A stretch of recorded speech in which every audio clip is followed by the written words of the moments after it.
this is middle school. It's awkward, and it's obvious, right?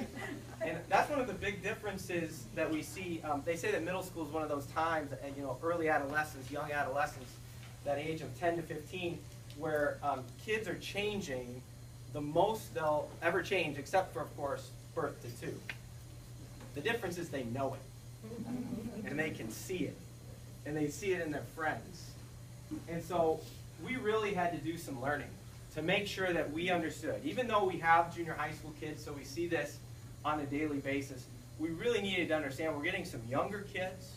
We're going to move some of the older kids on. How does that look different? So we have this great association in our country, the Association for Middle Level Education, AMLE, and they've done a ton of research, and they've compiled that research into a document called This We Believe. And This We Believe is their position paper based on the research that they've done on middle schools. And This We Believe talks about 16 characteristics that have to work in conjunction to ensure that quality middle level education is occurring. And in quality middle schools, you see those 16 characteristics happening on a daily basis. And so it's a nice short book if you ever want to pick it up or borrow it from me. It's about 66 pages. So again, it's just a position paper. So we started there. We also looked then at a developmental designs thinking. And developmental designs, they're a group of people based here in Minnesota, actually, that were originally part of Responsive Classroom. And a lot of your students here at Stonebridge may be going through some Responsive Classroom type activities in their classrooms. All the teachers in our district are getting trained in Responsive Classroom. And to me, to be just, kind of deluded about it, Responsive Classroom is really about making sure that everyone belongs and that everyone has a voice in the classroom so that they feel safe so they can learn. So the people from Responsive Classroom said there's no middle level version of this, so they broke off and created developmental designs because they realized that that's a huge piece of middle school.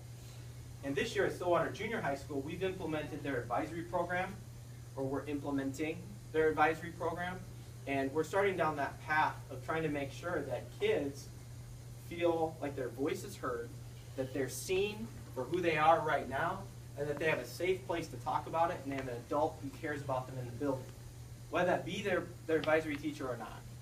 So we started to do a little bit more research into that. And then also we wanted to make sure that we included some of our 21st century learning skills in the process. We're part of a group of schools that belong to this Ed Leader 21 consortium, I guess you could call it. And it's a group of schools throughout the country that have come together to say, we understand that education has changed and that we are wanting to change it to make the experience a different one that helps our kids in the world they're going to work in as opposed to the world we worked in. And so we're looking at different ways of incorporating those. You'll hear them talk about 4 C's. Sometimes you'll hear that brought up, which is collaboration, creativity, critical thinking, and communication. Those are the 4 C's. That's really what we talk about with 21st century learning skills. So we wanted to make sure that the middle school model that we put together had those things, or areas from these research-based elements. So then the next thing that we felt we had to do is we had to really understand what's the difference between who we are right now as junior high schools and who we want to be as middle schools. And first of all, we believe that our junior high schools, Oakland and Stillwater, are doing a great job of educating kids. And we're really excited about what we're doing. But we realize that we're coming about it in a way that serves older kids. Right now, our junior high schools, I like to think of them as diet high school. Or it's like high school level 1 and then high school level 2. And we treat it as such. And so really 7th grade right now is your indoctrination into the high school model. And I think we do it pretty well. We make sure that your kids feel safe when they come in 7th grade. We make sure that they understand the process of going to school now that they have to move throughout the building. And we have all kinds of ways to help them do that. But middle school is not high school. And one of the first ways that we see that happening is here, in how teachers meet. Right now, teachers meet as departments. They talk about things as departments. They align almost solely as departments. So the math department gets together and they meet and they talk about math things. And then the science department gets together and they talk about science things. Well, in middle school, we realized that it's really focused on the grade level and then even smaller on the team within that grade level. So that now, instead of talking about math things, we're talking about kid things. We're trying to make sure that is Johnny getting the education that Johnny needs based on what we all know collectively about Johnny, because we all have him. So that's a big difference and a big shift, is how we meet and how we work. The next is, in a junior high school, because it is a high school model, academics are first and foremost and take precedent over other things. Now we know that our teachers really love our kids and that they take every opportunity to make sure that they're cared for in our current junior high school model. But in a middle school model, where it's more intentional about making sure that the whole child and that all of their needs are met, because we know that that oftentimes is the way to make sure kids are learning. To make sure that the other things that are going on in their life are heard in school and worked through with the help of the school so that they can come to school and feel safe enough to learn. Sometimes, right now I feel like in our schools we say, well, if you just focus on your studies, everything else will be okay. Let's just focus on your studies. Well, middle school says no.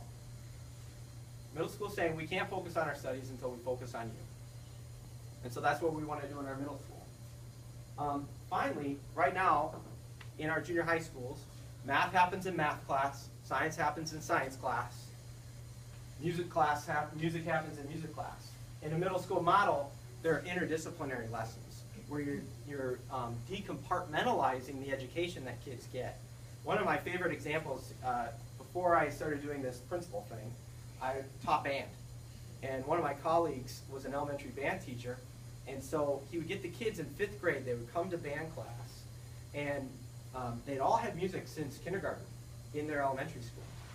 And so he put some very simple music in front of them for them to start to read, and they thought, oh, I can't read this. But they had that learning from the time they were in kindergarten or preschool. It had some forms of music literacy. And so the teacher would have to say, do you remember Mr. Sandberg's class? And they're like, yes. Do you remember how you read music in Mr. Sandberg's class? And they go, yes. It's the same here. And they'd go, oh! And they would then be able to read the music. And I think that happens in our school a lot. You'll hear kids in science class go, I don't do math in science class. This is science, why should I be doing math? Well, in middle school, we integrate that educational experience, because when I go to my job, I don't sit and do math at one desk, and then go to another desk and do my writing, and go to another desk and do my phone calls and my interpersonal skills. It all happens at once. So that's one of the goals of middle school, is to do that. So, as I told you before, we had this great initial plan that Mr. Fields and I were really excited about. We did have this 8-period day, and I think it's important.